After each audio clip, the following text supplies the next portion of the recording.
or anything like that. When you're in a passionate relationship, everything right happens just naturally. When you're passionate about Jesus, you don't want to sin. You don't want to do the wrong thing. I mean, your wanter changes when you're passionate. You want the right things and you don't want the wrong things. It's just the most natural thing in the world. But listen, when the passion leaves, you cannot legislate a right relationship. You can't do it. Read the Old Testament. In the Old Testament, it is a case study in the fact that God can't relate to us through the law. In the Old Testament, God came to a bunch of disinterested people. The Jewish people largely were disinterested in God. There were some, King David and others, who loved God, and there were bright moments in Israel's history where, they fell in love with God. But generally speaking, they were disinterested. And God came and gave them law after law after law after law, pages and books of law. And what the New Testament tells us is it was a great failure. God could not relate to Israel through the law. There's only one way that God can relate to us, and that is through passion. The only way that our relationship with God is going to stay right is if we're in a passionate, prioritized relationship with Him. By the way, it's one of the most important needs in our life, is a passionate, prioritized relationship with Jesus. Let me say another thing about the issue of passion. Did you know it's the most attractive thing of our faith to an unbeliever? There are many religions in the world today, and they're all telling people that they have the truth. Did you know most people who are unbelievers, they really don't know truth from non-truth? But let me tell you what they know. They know passion. If you're talking to a friend that ate at a restaurant, and you said to this friend, hey, did you like the food at that restaurant? And they went, yeah, it's okay. You going to go eat at that restaurant? You know why? Because the best source in the world is someone who's experienced it. If people look at our lives and see us bored with Jesus, and see us, those of us who call ourselves Christians, experiencing Christ, but our response to the King of Glory is, it's okay. Do you think people are going to stand in line to get that? Jesus said, they'll know you're my disciples if you have passion for each other. Because passionate love is the hallmark of God Himself. God is love. And He's not just love, He's passionate love. Our God is a God of passion that loves us so much that He came from heaven down and took our place on the cross so we could be reunited in a passionate relationship with Him. He's worthy of our passion. He's worthy of our love. He's worthy of first place in our life, and no one else is worthy. And so when you talk about passion and why would Jesus come to the church at Ephesus and say to them, this one problem that you have is so serious that I'm going to remove your lampstand. Why would Jesus say something like that? It's because everything in the Christian life flows from the headwaters of our relationship with Jesus Christ. And when something is wrong with our relationship with Jesus Christ, everything else suffers. And everything else is wrong. This is everything. So let's go back for just a minute to the book of Revelation, and I want to talk about 3 of the problems that we have with passion. When Jesus comes to the church, in the churches in the book of Revelation, He's talking to them about different issues, but 3 of them He talks about the issue of passion. The church at Ephesus, Revelation 2 again, verse 4, nevertheless I have this against you, that you have left your first love. Remember therefore from where you have fallen, repent and do the first works, or else I'll come to you quickly and remove your lampstand from its place unless you repent. Well, here's the first problem with passion, and it's dutiful neglect. It's dutiful neglect. Now, let's talk about a married couple for just a minute. When people fall in love, they fall in love because they focus on each other. When they fall out of love, it's because they institutionalize the relationship. When I fell in love with Karen, I didn't fall in love with her checkbook. I didn't fall in love with her credit score. I didn't look at her and say, man, what a great figure. I bet she can do housework. People don't fall in love, folding clothes and watching Wheel of Fortune. You just don't do that. You fall in love because you are engaged with another individual. You fall in love with an individual, and as long as that individual is the focus, passion stirs and the relationship grows until you begin to institutionalize the relationship. And now it's no longer about you and me, it's about the kids and the mortgage and work and housework and all of those things, all the things that surrounded our relationship. It began about you and me. But around us came kids, and around us came a mortgage, and around us came all these other trappings of our relationship, and it was about us. But now it's about those things. You've institutionalized the relationship. Jesus comes to the church at Ephesus, and He says to them, you're great with the house. You're doing a great job with kids. I mean, you're just...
They're waiting on me, haters think they gaining on me. Sitting in purple rain and folding origami. Oracles surround me, each one more astounding. Still handle my biz, just got a channel climb up to the level. The damage I really can make is a trip. Doing figure eights, ace. Are you coming back now? But it's way too late. Just trying to be grateful, just trying to be great. Yeah, and one thing it taught me is this is the moment to get it. So have faith and don't hesitate. Where my bad girls at? Bad girls at? From the front to the back, front to the front, to the front, to the front, to the front. But it work right now, work right now. Put it work, let me see, put it work. Put it work, let me see, put it work. Work, work, work. Put it work.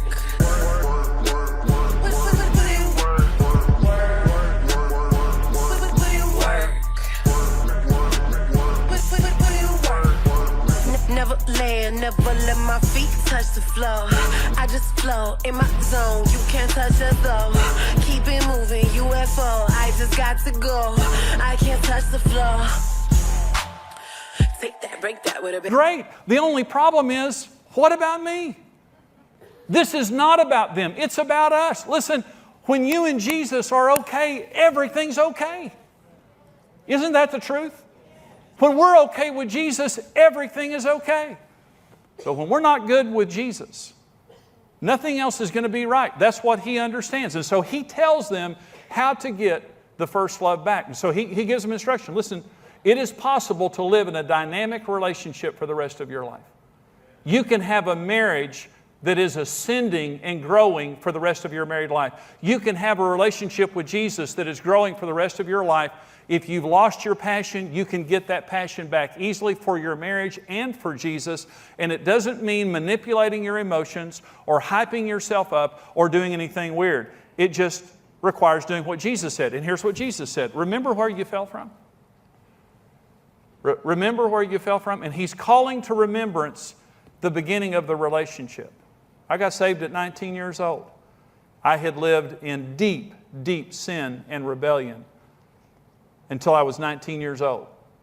And at 19 years old, I had an emptiness and a sadness in my life that nothing could cure. All my immoralities, all the alcohol, everything that I was involved in, nothing could make me happy. I had a hole in my heart. And one day I called on Jesus and He stepped into my heart, and overnight I felt happy, I felt free, I felt like I had a reason to live, and I fell in love with Jesus Christ. That's where I started. That's where I started.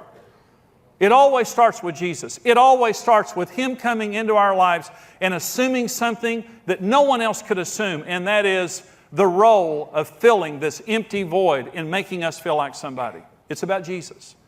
And what happens is we fell in love with Him, and then we become Christians and we learn the lingo and we get involved in church, which is absolutely essential and critical. And before long, what you know is we're now in a plateau phase.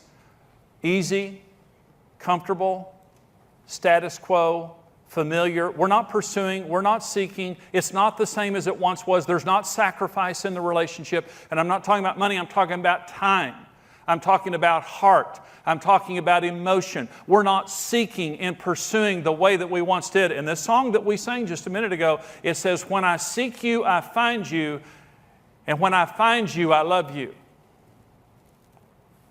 When I seek you, when I take the time and energy to seek you, I find you. And when I find you, I love you. And that's the secret of a relationship with Jesus Christ. She said, remember where you fell from? I mean, when I fell in love with Karen, I was 16 years old in biology class in high school. And Karen sat in front of me in class, and I just thought she was dating some jerk senior. And I ran him off finally. I just thought she was beautiful. I really did. And when our first date was to a Three Dog Night concert. And they're making a comeback. Don't laugh. They look really bad, but they're making a comeback. And I was a mess, boy. I was 16 years old, and I had a 1964 Dynamic 88 Oldsmobile that my mother had wrecked, almost totaled, wiped out one entire side, and then gave to me without repairing it. And the night that I picked Karen up, I remember I worked at Scrub It Up Car Wash, $1.60 an hour. And I took my car through the car wash. I went home. I only had like 2 pairs of pants and 2 shirts, but I put the best one on. Scrubbed up, cleaned up, went to pick her up, and I parked on the good side of the car, so she couldn't see the bad side. It was months before she knew there was a wrecked side of my car because I was so careful to park it where she never had to see the other side. Isn't that what we do? And I was smitten with her. I'm